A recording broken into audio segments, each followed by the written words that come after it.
Para masagad natin ang mga capabilities ng mga superbikes na ito, it's better if we have it tested by a legit racer. At maswerte tayo dahil meron tayong kasamang kilalang karirista. Walang iba kundi si Joey Storm Rivero. Joey! Hey bro, how are you?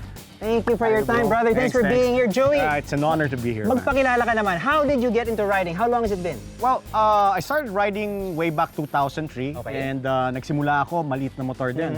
I started riding an underbone and then somewhere between 2000, I think it's 2014, I got on a Nag-move up big ka na. bike. Yeah. Okay, at how far did you go in your pro career? I mean, medyo matagal ka rin naging fixture sa Yes. local race scene. Umabot ako hanggang sa Philippine Superbike Championship. nice. I did the novice class and I think intermediate and of course also master class. Okay. Yeah. Well, you left your mark on the local race scene and now you're leaving your mark on the coaching scene Yes, because you yes. are the man to see sa mga riders na gustong lumevel up, you know, to pick up some training, whether you're a track rider, an aspiring racer, or just anybody who's looking for extra training, di ba? Yeah. Actually, it was a passion for me to share what I know, what I learned and experienced, and of course, the schools that I attended. And I'm proud to say that the school is really doing very well, no? Not only for regular riders, but we also have budding racers who's making their mark at the local races nowadays. Yun ang maganda. Any proper instruction and track time will benefit you, whether aspiring kang karerista Yeah. or just a regular Yes, exactly. weekend rider or commuter. Yes, exactly. Ang laking benepisyo niyan.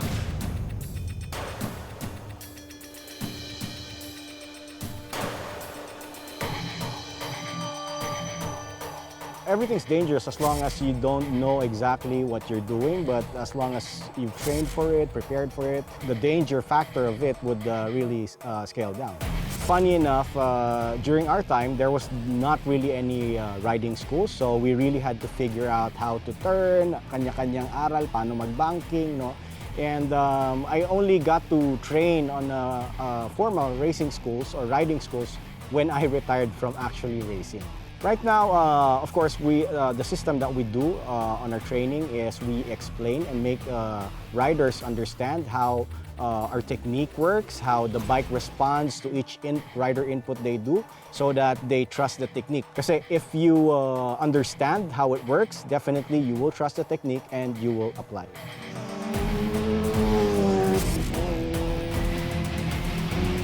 Right now, even it's been around for quite some time. The racing scene in the Philippines for me is still young. It's still growing, and the grid right now, the superbike grid, is actually gaining more support, more traction, and hopefully in the coming years we will see more racers or riders getting into this sport. Trail racing is it's a mix of adrenaline, a little bit of bravado, but most importantly, hard work, focus, and of course, a lot of heart.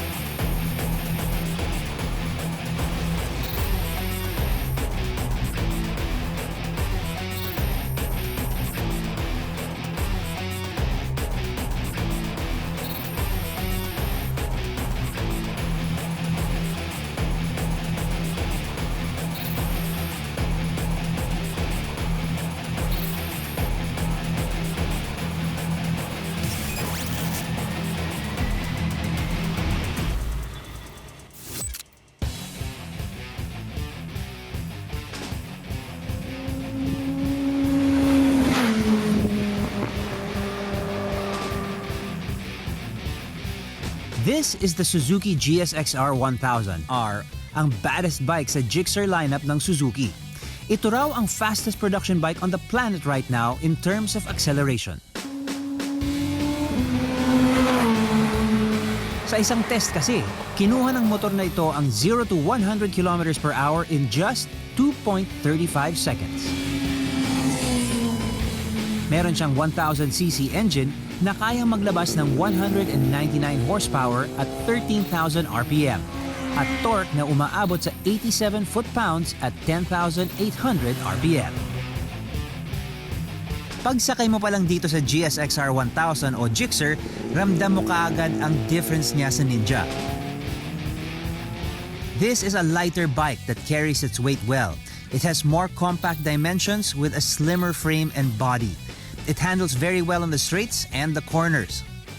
Pero you need to make sure that your suspension setup is adjusted properly, as this is a racing machine, sensitive sa suspension changes ang Gixxer. Kung tama ang settings ng suspension mo, well, this bike will reward you with excellent handling. It also takes a while to adjust to the traction control of the Gixxer.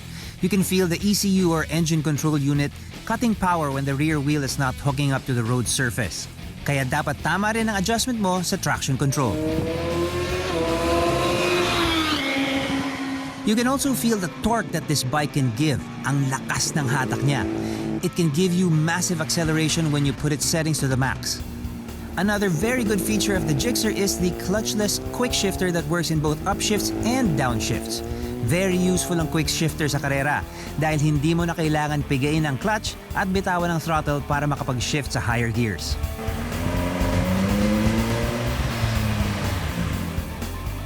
Joey, nice one. Ang sarap mong panoorin on the track, brother. You really put the bike through its paces. Thank you. Now, alam naman natin na kilala mo na siguro ang mga Gixxers, especially these big Gixxers from the Suzuki family. What are your impressions of this current version of the GSXR-1000? Well, bro, actually this is a new bike for Suzuki. It's coming from a long line. This is a new platform. The frame, the shot, the suspension, everything's new. So there's no carryovers from the previous version. I mean, they've really redesigned the bike. I believe it's just the legend, the legend of the GSXR being the Japanese bad boy. Pero ito, bro, I'm really impressed with the handling, the power. I mean, it's all there. And it's armed with electronics to the teeth. Okay. As an experienced track rider, and of course, somebody who also believes that anything you learn on the track is applicable in the street, ano yung mga features that you think really makes it a special bike to have on track that also translates well to street riding? Well, that would be the electronics, the technology on the bike. It has an IMU, an inertial measurement unit, that dictates the wheel spin, allowable wheel spin, or yung traction control, no? And then so binabasa niya yung iba-ibang axis, how far you're leaned over, how fast you're going, is there any slip happening on the rear wheel? You cannot over throttle the bike if you're leaned over. The bike dictates how much power mapupunta sa rear wheel. Alright. Because of the IMU, and of course also the ABS. Okay. This is level 3 ABS. It's cornering ABS, na race. They call it race ABS. Now, even if you're leaned over, you grab on the brakes, the bike won't stand up or slide or whatever. It's just gonna slow down, man. The bike does a lot of the thinking for you. So sasabayin ka talaga. This has riding modes, right? So you can actually it's a preset riding mode. Right. You can select modes that will really work wonders in the street. Okay. So merong bagay sa track, merong bagay sa street. Exactly. Nice. So you can actually even fine-tune it if you want it to be customized to your riding style. You can really do it with this bike. Nakakaingit. Kita nyo naman, buti pa si Joey naka-test ride na ng mga superbikes. Buti na lang, dalawa ang i-feature natin mga sport bikes. We have another one here. In fact, I tested a smaller displacement version of our other featured bike in the very first episode of Ride Moto. This is a 1000cc bike that we're going to be featuring next. So believe me, it is a big bike.